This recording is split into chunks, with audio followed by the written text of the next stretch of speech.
എല്ലാവർക്കും നമസ്കാരം. വീണ്ടും ഒരിക്കൽ കൂടി നമുക്ക് ഈ കരിയർ മേഖലയിലെ അവസരങ്ങളെക്കുറിച്ച് നമുക്ക് സംസാരിച്ചു തുടങ്ങാം. നമുക്ക് ഇപ്പം ഇമ്മീഡിയറ്റ് ആയിട്ട് നമുക്ക് ഡിസിഷൻ എടുക്കേണ്ട ഒരു മേഖലയുണ്ട്. സത്യത്തിൽ +2 കഴിഞ്ഞ കുട്ടികളെ സംബന്ധിച്ചിടത്തോളം അവരുടെ മെഡിക്കൽ മേഖലയുമായി ബന്ധപ്പെട്ട് മെഡിക്കൽ റിലേറ്റഡ് ആയിട്ടുള്ള മെഡിക്കൽ, പാരാമെഡിക്കൽ, നഴ്സിംഗ് കോഴ്സുകളൊക്കെ ഈ വരുന്ന മാസം കൊണ്ട് അതിൻ്റെ കാര്യങ്ങളൊക്കെ തീരും, അഡ്മിഷനൊക്കെ തീരും. അപ്പോൾ സ്വാഭാവികമായിട്ട് എന്തൊക്കെ കാര്യങ്ങൾ നമുക്ക് ശ്രദ്ധിക്കണം, ഏതൊക്കെ കോഴ്സുകളാണെന്നുള്ളതിനെക്കുറിച്ച് നമുക്ക് ഈ ആഴ്ച നമുക്ക് ഡിസ്കസ് ചെയ്യാം. മെഡിക്കൽ, പാരാമെഡിക്കൽ, നഴ്സിംഗ് മേഖല. പാരാമെഡിക്കൽ തന്നെയാണ് നഴ്സിംഗ് ഒക്കെ പറയുന്നത്, എങ്കിൽ പോലും നമ്മൾ പറയുമ്പോൾ നഴ്സിംഗ് സെപ്പറേറ്റ് ആയിട്ട് പറയാറുണ്ട്. +2 സയൻസ് കഴിഞ്ഞവർക്കാണ് ഓപ്പർച്യൂണിറ്റി കൂടുതൽ. ഹ്യൂമാനിറ്റീസ് കഴിഞ്ഞവർക്ക് ഓപ്പർച്യൂണിറ്റി ഉണ്ട്. നമുക്കതിൽ ഏറ്റവും ടോപ്പ് ലെവലുള്ള കോഴ്സുകളിൽ നിന്ന് താഴോട്ട് പോകാം. നമുക്കറിയാം, മെഡിക്കൽ മേഖലയിൽ നമ്മുടെ ഏറ്റവും പ്രധാനപ്പെട്ട കോഴ്സുകൾ എന്ന് പറയുന്നത് MBBS ആണ്. MBBS എന്ന് പറഞ്ഞാൽ MBBSന് തത്തുല്യമായിട്ടുള്ള MBBS ആയിരിക്കാം, അല്ലെങ്കിൽ BAMS ആയിരിക്കാം, BHMS ആയിരിക്കാം, BUMS ആയിരിക്കാം. അങ്ങനെ ഈ ഒരു ഡോക്ടർ ആവണം, മെഡിക്കൽ ഡോക്ടർ ആവണം. അതിൽ ആയുർവേദത്തിലായിരിക്കാം, ഹോമിയോയിലായിരിക്കാം, യുനാനി മെഡിസിനിലായിരിക്കാം, അല്ലെങ്കിൽ BDS ആയിരിക്കാം, ഡെന്റൽ സർജനായിട്ടാവാം. അങ്ങനെ ഉള്ള കോഴ്സുകളൊക്കെ അത് എന്തൊക്കെയാണെന്ന് ഏകദേശം നിങ്ങൾക്ക് അറിയാമല്ലോ. അപ്പം അതിന് താല്പര്യമുള്ള ആൾക്കാരാണെങ്കിൽ അതിനുള്ള അർഹത പരീക്ഷകൾ എഴുതുക. അതല്ലെങ്കിൽ പിന്നെ ഏതെങ്കിലുമൊക്കെ മാനേജ്മെന്റ് സീറ്റ് അഡ്മിഷൻ നോക്കുക. എവിടെയാണെങ്കിലും നമുക്ക് എപ്പോഴും നമ്മളുടെ മെറിറ്റ് അടിസ്ഥാനത്തിൽ നമുക്ക് പഠിക്കാൻ പറ്റുന്നതാണ് എപ്പോഴും നല്ലത്. കാരണം ഒരു MBBS എന്നൊക്കെ പറയുന്നത് ഒരു നോളജ് ലെവലിൽ വളരെ കൃത്യമായിട്ട് പഠന രീതികളുള്ള, അല്ലെങ്കിൽ അത്രമാത്രം അതിനകത്ത് പഠിച്ചെടുക്കാൻ പറ്റുന്ന ആൾക്കാർ പോകേണ്ട ഒരു കോഴ്സാണല്ലോ. അപ്പോൾ ആ ഡോക്ടർ ആവണമെന്നുള്ള ആഗ്രഹം മാത്രം പോരാ, അതുള്ള അവയർനെസ്സും നോളജും അക്വയർ ചെയ്യാൻ പറ്റുന്ന ആൾക്കാരായിട്ട് മാറണം. ഈ പറഞ്ഞ കോഴ്സ് MBBS ആണെന്ന് MBBS പറഞ്ഞാൽ MBBS 5 കോഴ്സുകൾ പറഞ്ഞു. MBBS പറഞ്ഞു, BAMS പറഞ്ഞു, BHMS പറഞ്ഞു, BUMS പറഞ്ഞു, BDS പറഞ്ഞു. അതിൽ നിങ്ങൾ കൂടുതൽ അറിയാൻ ഒത്തിരി എക്സ്പ്ലനേഷൻ എടുക്കേണ്ട കാര്യമില്ല. അത്യാവശ്യ കാര്യങ്ങൾ അറിയാം. എന്തെങ്കിലുമൊക്കെ സംശയങ്ങൾ ചോദിച്ചാൽ മതി. ഇതിൻ്റെ അകത്ത് ഈ മെഡിക്കൽ ഈ പറയുന്ന നമ്മുടെ ഡോക്ടർ ആവുക എന്നുള്ളത് കൂടെ നഴ്സിംഗ് ആയിക്കോട്ടെ, പാരാമെഡിക്കൽ കോഴ്സുകളായിക്കോട്ടെ, ഇതിന് 2-3 തരത്തിലുള്ള ഓപ്പർച്യൂണിറ്റീസ് ഉണ്ട്. എന്ന് പറഞ്ഞാൽ പഠിക്കാനുള്ള ഓപ്പർച്യൂണിറ്റി ഒന്നെങ്കിൽ നമുക്ക് കേരളത്തിൽ തന്നെ പഠിക്കാം. നമുക്ക് കേരളത്തിൽ പഠിക്കാന്ന് പറഞ്ഞാൽ നമ്മൾ ഏറ്റവും ഹൈ ആയിട്ടുള്ള മാർക്കുള്ള ആൾക്കാരാണെങ്കിൽ, അല്ലെങ്കിൽ മാനേജ്മെന്റ് സീറ്റൊക്കെ ആയിട്ട് നമുക്ക് കുറച്ചധികം സീറ്റുകളുണ്ട് കേരളത്തിൽ. ഇപ്പോൾ നഴ്സിംഗ് സീറ്റുകൾ നോക്കി ഒരു 6,800 സീറ്റുകളൊക്കെ BSc നഴ്സിംഗ് സീറ്റുകളുള്ളൂ. അപ്പം എന്ത് ചെയ്യാം, ഒന്നെങ്കിൽ നമുക്ക് കേരളത്തിൽ പഠിക്കാം, അല്ലെങ്കിൽ കേരളത്തിന് വെളിയിൽ ഇന്ത്യയിലെ പല സംസ്ഥാനങ്ങളിൽ ഈ കോഴ്സുകളൊക്കെ അവൈലബിൾ ആണ്, അവിടെ നമുക്ക് പഠിക്കാം. ഇനി അതും അല്ലെങ്കിൽ ഇന്ത്യക്ക് വെളിയിൽ പഠിക്കാം. ഒരുപാട് ഓപ്പർച്യൂണിറ്റി ഉണ്ട്. പലപ്പോഴും നിങ്ങളുടെ പരസ്യമൊക്കെ ഫേസ്ബുക്കിലും ലിങ്ക്ഡനിലും ഇൻസ്റ്റാഗ്രാമിലും കണ്ടിട്ട് കാണും.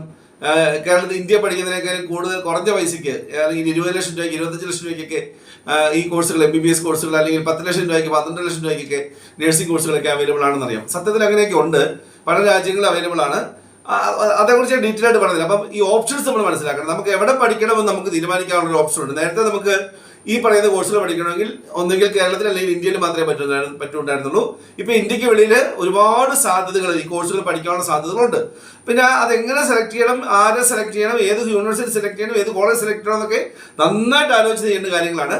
പക്ഷെ അത് നമുക്കെല്ലാം ഓരോന്നും നമുക്ക് പറയാൻ പറ്റില്ല. അതുകൊണ്ട് നിങ്ങൾക്ക് ഏതെങ്കിലും യൂണിവേഴ്സിറ്റിയെ കുറിച്ച്, ഏതെങ്കിലും കോളേജിനെ കുറിച്ച്, ഇന്ത്യക്കകത്തോ പുറത്തോ ഉള്ള സ്ഥാപനങ്ങളെ കുറിച്ച് നിങ്ങൾക്ക് എന്തെങ്കിലും അവയർനെസ് വേണം, ഒരു ഹെൽപ്പ് വേണമെന്നുണ്ടെങ്കിൽ നിങ്ങൾ എന്നെ പേഴ്സണലി കോൺടാക്ട് ചെയ്ത് കഴിഞ്ഞാൽ ഞാൻ ഒരു അവയർനെസ് തരാൻ എനിക്ക് പറ്റും. അഡ്മിഷൻ എനിക്ക് എടുത്ത് തരാൻ പറ്റത്തില്ല, എനിക്ക് അവയർനെസ് തരാൻ പറ്റും. ഓക്കെ. അപ്പം നമ്മൾ MBBSുമായി ബന്ധപ്പെട്ട് ഡോക്ടർ എന്നുള്ള കാര്യത്തിൽ 5 കാര്യങ്ങൾ പറഞ്ഞു. അതിൽ നമ്മൾ ഏറ്റവും അവസാനം പറഞ്ഞൊരു കാര്യമുണ്ട്, BUMS, യുനാനി മെഡിസിൻ. നമ്മൾ ഈ പറയുന്ന നാച്ചുറോപ്പതി എന്നൊക്കെ പറയുന്ന അവസ്ഥയിലേക്ക് മാറുന്നൊരു കാര്യമാണ്. അത് വേറെ സ്റ്റേറ്റുകളിൽ മറ്റു പേരുകൾ അറിയപ്പെടുന്നുണ്ട്. അതിന് സാധ്യതകളുണ്ട്. നമ്മൾ ഈ MBBS മാത്രം നോക്കണ്ട, ഹോമിയോ മെഡിസിനും ആയുർവേദ മെഡിസിനും ഒക്കെ ഇത് നല്ല സാധ്യതകളുണ്ട്. നമുക്കറിയാം BDS, നമുക്കറിയാം, നമുക്ക് ഇപ്പോഴും നമ്മുടെ ഇവിടെ ഒരു ട്രെൻഡിൽ നിൽക്കുന്ന സംഗതികളാണ്. പക്ഷേ നമുക്ക് സ്വന്തമായിട്ടൊരു ഓണ്ടർപ്രണർഷിപ്പ് എബിലിറ്റികളുള്ള ആൾക്കാർക്കാണ് BDS കോഴ്സ് കുറച്ചുകൂടി നന്നാവുക. രണ്ടാമത് നമുക്ക് പറയാൻ പറ്റുന്ന കോഴ്സ് എന്ന് പറയുന്നത് നഴ്സിംഗ് കോഴ്സുകളാണ്. 2 നഴ്സിംഗ് കോഴ്സുകളാണ് നമുക്ക് ബേസിക് ആയിട്ടുള്ള. ഒന്ന് ജനറൽ നഴ്സിംഗ്, രണ്ടാമത്തെ BSc നഴ്സിംഗ്. ഞാനത് എക്സ്പ്ലെയിൻ ചെയ്യേണ്ട കാര്യമില്ല. ജനറൽ നഴ്സിംഗ് ആണെങ്കിൽ ഏത് സ്ട്രീമിൽ പഠിച്ച കുട്ടികൾക്ക് പോകാനായിട്ട് സാധിക്കും. BSc നഴ്സിംഗ് ആണെങ്കിൽ എന്താണ്, നമുക്ക് ഈ പറയുന്ന സയൻസ് സ്ട്രീമിൽ പഠിച്ച കുട്ടികൾക്ക് മാത്രമേ പോകാനായിട്ട് സാധിക്കുള്ളൂ. ജനറൽ നഴ്സിംഗ് ആണെങ്കിൽ 3 വർഷം, 3.5 വർഷം എന്ന് നമ്മൾ പറയും. BSc നഴ്സിംഗ് ആണെങ്കിൽ 4 വർഷ കോഴ്സ്, BSc കോഴ്സാണ്. എനിക്ക് തോന്നുന്നു ലോകത്തെ ഏറ്റവും കൂടുതൽ വേൾഡ് വൈഡ് ഓപ്പർച്യൂണിറ്റി നോക്കിക്കഴിഞ്ഞാൽ സത്യത്തിൽ അക്കൗണ്ടിങ് അല്ലെങ്കിൽ കൊമേഴ്സ് എന്ന് പറയുന്ന മേഖലയോട് കിടപിടിച്ച് നിൽക്കുന്ന ഒരു മേഖലയാണ് നഴ്സിംഗ് മേഖല. അത് ഒരുപാട് സാധ്യതകൾ എന്ന് പറഞ്ഞാൽ നമുക്ക് ഒരു രാജ്യം അല്ലെങ്കിൽ മറ്റൊരു രാജ്യം, ഇതൊക്കെ ഒരു 10 വർഷം മുമ്പ് നമുക്ക് ഗൾഫ് കൺട്രീസ് ആയിരുന്നു നമുക്ക് ഏറ്റവും കൂടുതൽ ഉണ്ടായിരുന്നത്. ഇന്ന് അങ്ങനെയല്ല. ഇന്ന് നമുക്ക് യൂറോപ്യൻ കൺട്രീസും മറ്റ് രാജ്യങ്ങളൊക്കെ എല്ലാ രാജ്യങ്ങളിലും ഓൾ ഓവർ വേൾഡ് നമുക്ക് സാധ്യതകളുണ്ട്, പഠിക്കാനും സാധ്യതയുണ്ട്, ജോലി സാധ്യതയുണ്ട്. അതുകൊണ്ട് ആ ഒരു മേഖലയോട് താല്പര്യമുള്ള ഒരാൾ ആ കാര്യങ്ങൾക്ക് പോകുന്നത് നല്ലതാണ്.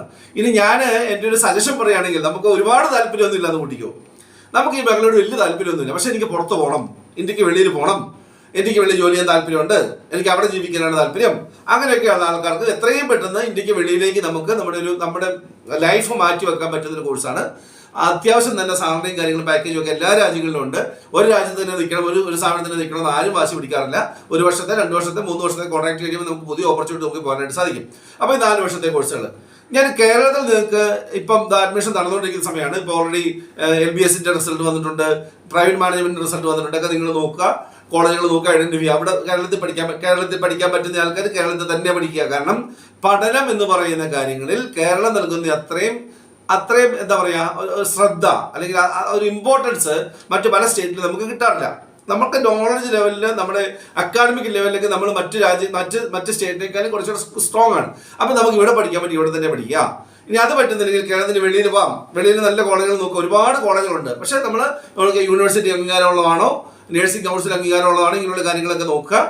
അതിപ്പം ഒരുപാട് കോളേജുണ്ട് കേട്ടോ. നമുക്ക് എല്ലാ കോളേജും നമുക്ക് ഓരോ കോളേജ് എടുത്ത് പറയാൻ പറ്റത്തില്ല. എങ്കിലും ഞാൻ ഒരു BSc നഴ്സിംഗുമായി ബന്ധപ്പെട്ട കാര്യങ്ങളിൽ എനിക്ക് പറയാൻ പറ്റുന്ന ഒരു കാര്യം, നിങ്ങൾ കേരളത്തിന് വെളിയിലാണ് പഠിക്കുന്നത്, ഇന്ത്യക്ക് വെളിയിലല്ല കേരളത്തിന് വെളിയിലാണെങ്കിൽ ഒരു 7 ലക്ഷം രൂപ അല്ലെങ്കിൽ 10 ലക്ഷം രൂപ വരെ എന്ന് പറഞ്ഞാൽ 7 ലക്ഷം രൂപ, 7 ലക്ഷം രൂപ, 8 ലക്ഷം രൂപയ്ക്കൊക്കെ നല്ല കോളേജുകൾ, നമുക്ക് അംഗീകാരമുള്ള കോളേജുകൾ, നല്ല കോളേജ് എന്ന് പറഞ്ഞാൽ അംഗീകാരമുള്ള കോളേജ് പഠിക്കാൻ പറ്റും.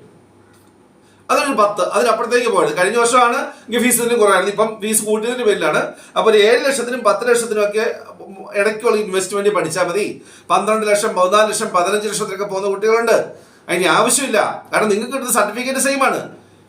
നിങ്ങൾ അവിടെ ചെന്ന് കഴിഞ്ഞാൽ നിങ്ങൾക്ക് കിട്ടുന്ന ഭക്ഷണം സെയിം ആണ്. ആൾക്കാർ പറയും അവിടെ ആ ഭക്ഷണം ഈ ഭക്ഷണം എന്നൊക്കെ പറയും. ഒക്കെ നിങ്ങൾ ചെന്ന് കഴിയുമ്പോൾ എല്ലാ അനുഭവങ്ങളൊന്നായിരിക്കും. നമ്മുടെ കുറച്ച് കാലം കഴിഞ്ഞ് നമ്മുടെ അനുഭവം പറയാം.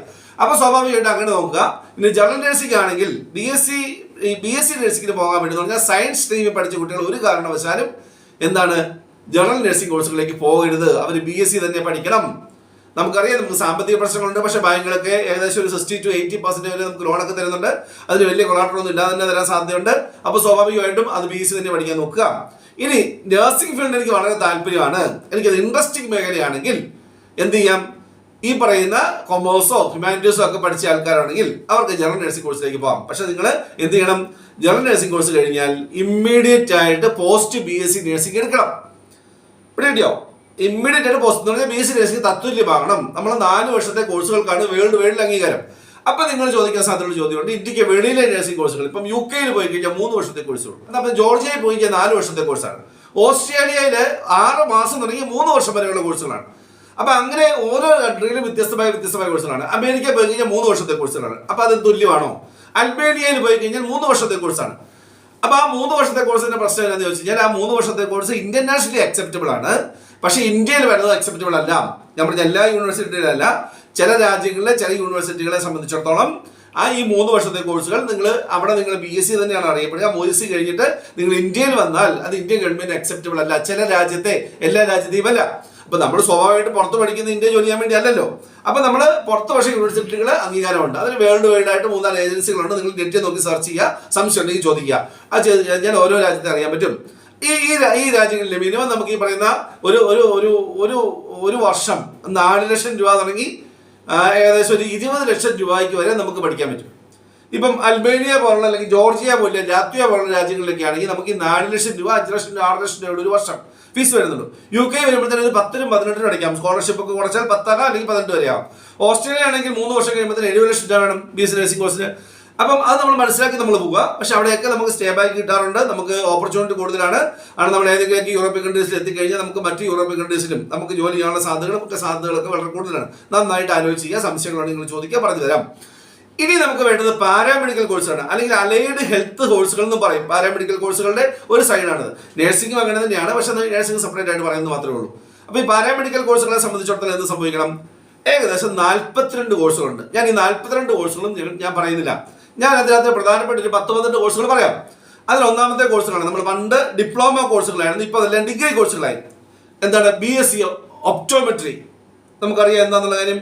അല്ലെങ്കിൽ BSc ഓപ്പറേഷൻ തിയേറ്റർ തെറാപ്പി, അല്ലെങ്കിൽ BSc perfusion technology, anaesthesia technology, radiation ഇതുമായി ബന്ധപ്പെട്ട BSc, BMLT medical lab technology, ഇങ്ങനെ നോക്കിക്കഴിഞ്ഞാൽ 42 കോഴ്സുകളുണ്ട്. ഇതെല്ലാം കൂടെ നമ്മൾ പറയുന്നില്ല. നിങ്ങൾക്ക് ചെയ്യാൻ പറ്റുന്ന കാര്യം, നിങ്ങൾ സെർച്ച് ചെയ്യുക ഗൂഗിളിൽ പാരാമെഡിക്കൽ കോഴ്സുകൾ അല്ലെങ്കിൽ അലൈൻഡ് ഹെൽത്ത് സയൻസ് കോഴ്സുകൾ നിങ്ങൾ ഗൂഗിളിൽ സെർച്ച് ചെയ്യുക. സെർച്ച് ചെയ്തിട്ട് അതിൽ കാണുന്ന കോഴ്സുകളെ കുറിച്ച് നിങ്ങൾക്ക് എന്തെങ്കിലും അഭിപ്രായങ്ങൾ ചോദിക്കാനുണ്ടെങ്കിൽ നിങ്ങൾ ചോദിച്ചു കഴിഞ്ഞാൽ ഞാൻ പറഞ്ഞുതരാം. അല്ലെങ്കിൽ നമുക്ക് ഈ സാധനം വളരെ ഒരുപാട് നേരം പഠിക്കണം. ഫിസിയോതെറാപ്പി അസാധ്യ സാധ്യതയുള്ള മേഖലയാണ്. പക്ഷെ എനിക്ക് അതിനുള്ള സ്കില്ല് ഉണ്ടാവണം. ഫിസിയോതെറാപ്പിസ്റ്റ് ആവാനുള്ള സ്കില്ല് ഫിസിക്കലി മെന്റലി എനിക്ക് ഉണ്ടെങ്കിൽ മാത്രമേ ഞാൻ അതിന് പോയിട്ട് കാര്യമുള്ളൂ. ഒരു കാര്യം നിങ്ങൾ ഓർക്കാനുള്ളൂ, ഈ BSc നഴ്സിംഗ് ആയിക്കോട്ടെ, അല്ലെങ്കിൽ പാരാമെഡിക്കൽ കോഴ്സുകളായിക്കോട്ടെ, അല്ലെങ്കിൽ നമ്മുടെ ഫാർമസി കോഴ്സുകൾ അല്ലേ, നമുക്ക് ഡിപ്ലോമ ഇൻ ഫാർമസി നമുക്കുണ്ട്, അല്ലെങ്കിൽ അടുത്ത കോഴ്സ് എന്താണ് നമ്മുടെ ബാച്ചലർ ഡിഗ്രി ഇൻ ഫാർമസി ഉണ്ട്, അതും അല്ലെങ്കിൽ നമുക്ക് MPharm ഉണ്ട്, മാസ്റ്റർ ഡിഗ്രി ഇൻ ഫാർമസി ഉണ്ട്. ഇതൊന്നും അല്ലെങ്കിൽ ഫാർമസിയിൽ ഡോക്ടറേറ്റ് കിട്ടുന്ന FARMD ഉണ്ട്. അത് നമുക്ക് 6 വർഷം പഠിക്കണം, FARMD പഠിക്കണം. അത് നല്ല കോഴ്സാണ്. ഇന്ത്യയുടെ സാധ്യതകൾ കുറച്ച് കുറവാണ്, പക്ഷേ ഔട്ട്സൈഡ് ഇന്ത്യ സാധ്യതകൾ നല്ല സാധ്യതകളുണ്ട്. ഇപ്പൊ അതിന്റെ റേറ്റും കാര്യങ്ങളൊക്കെ അതിന്റെ ഫീസും കാര്യങ്ങളൊക്കെ കുറച്ച് കുറഞ്ഞിട്ടുണ്ട്. FARMD പഠിക്കാം. പക്ഷേ ഈ ഫാർമസി കോഴ്സുകൾക്ക് പോകുന്ന കുട്ടികളെ സംബന്ധിച്ചിടത്തോളം നിർബന്ധമായും വിചാരിക്കേണ്ട കാര്യം, നിങ്ങൾ അക്കാഡമിക്കലി കുറച്ച് സ്ട്രോങ് ആവണം. ഞാനൊരു BSc നഴ്സിംഗിനോ ജനറൽ നഴ്സിംഗിനോ പോകുന്ന കുട്ടിയെ സംബന്ധിച്ചിടത്തോളം 80% ആവണം, 70% ആവണം എന്ന് പറയുന്നില്ല. കാരണം ഇതൊരു അതിന്റെ കണ്ടന്റ് പഠിക്കാനൊക്കെ ഉണ്ട്, ഇല്ലെന്ന് ഞാൻ പറയുന്നില്ല. എന്തായാലും പഠിച്ചെടുക്കാം. പക്ഷെ അതൊരു എന്താ പറയുന്നത്, നമ്മളൊരു ഓൺ സ്കില്ലാണ്. മറ്റുള്ളവർക്ക് സഹായകരമായി എൻ്റെ ലൈഫിനെ മാറ്റുക എന്നുള്ള കാര്യത്തിലേക്കാണ് ഞാൻ വരിക. എന്നാൽ പക്ഷേ നേരെ തിരിച്ചാണ് ഫാർമസിയിൽ നിങ്ങൾക്ക് ഒരുപാട് കാര്യങ്ങൾ നോളജ് വൈസ് പഠിച്ചേ പറ്റത്തുള്ളൂ. നമ്മളിവിടെ ഫാർമസി എന്ന് പറയുമ്പോൾ നമ്മൾ മെഡിക്കൽ ഷോപ്പിൽ മരുന്നെടുത്ത് കൊടുക്കുന്നതിനാളെ പറ്റി ചിന്തിക്കുന്നുള്ളൂ. പക്ഷെ പുറത്തുള്ള രാജ്യങ്ങൾ അങ്ങനെയല്ല. ഡോക്ടറുടെ ഡിസ്ക്രിപ്ഷൻ കണ്ടിട്ട്, അല്ലെങ്കിൽ ഡോക്ടർ എന്താണ് പറയുന്നത്, ഡോക്ടർ രോഗിയെക്കുറിച്ച് എന്തെല്ലാം കാര്യങ്ങളാണ് എഴുതിയിരിക്കുന്നത്, രോഗത്തെക്കുറിച്ച് എന്തെല്ലാം കാര്യങ്ങൾ പറഞ്ഞിട്ടുണ്ടോ അത് മനസ്സിലാക്കി നമുക്ക് മെഡിസിൻ നമുക്ക് കൊടുക്കാൻ പറ്റുന്ന ആൾക്കാരാണ് ഫാർമസിസ്റ്റ്. അപ്പം ആ അവസ്ഥയിലേക്ക് മാറുമ്പോൾ നമ്മുടെ നോളജ് പ്രധാനപ്പെട്ടതാണ്. എന്ന് പറഞ്ഞാൽ MBBS പോലെ തന്നെ പ്രധാനപ്പെട്ടതാണ്. അതുകൊണ്ടാണ് FARMD എന്ന് പറയുന്ന കോഴ്സ് നമുക്ക് അവൈലബിൾ ആയിരിക്കുന്നു. വളരെ പെട്ടെന്ന് ഈ കാര്യങ്ങൾ പറഞ്ഞതാണ്. ഡൗട്ടുകൾ നിങ്ങൾക്ക് ചോദിക്കാം, അത് മെസ്സേജ് വഴി ചോദിക്കാം, അല്ലെങ്കിൽ നിങ്ങൾക്ക് പേഴ്സണലി വിളിച്ച് ചോദിക്കാം, അല്ലെങ്കിൽ നിങ്ങളുടെ ഗ്രൂപ്പിലെ കാര്യങ്ങൾ ചോദിക്കാം. നന്നായി വരട്ടെ. മെഡിക്കൽ രംഗത്ത് നല്ല ശോഭനമായ ഭാവിയാണ് കുട്ടികൾക്കുള്ളത്. ഓൾ വേൾഡ് നമുക്ക് ഓപ്പർച്യൂണിറ്റി ഉള്ള മേഖലയാണ്. All the best.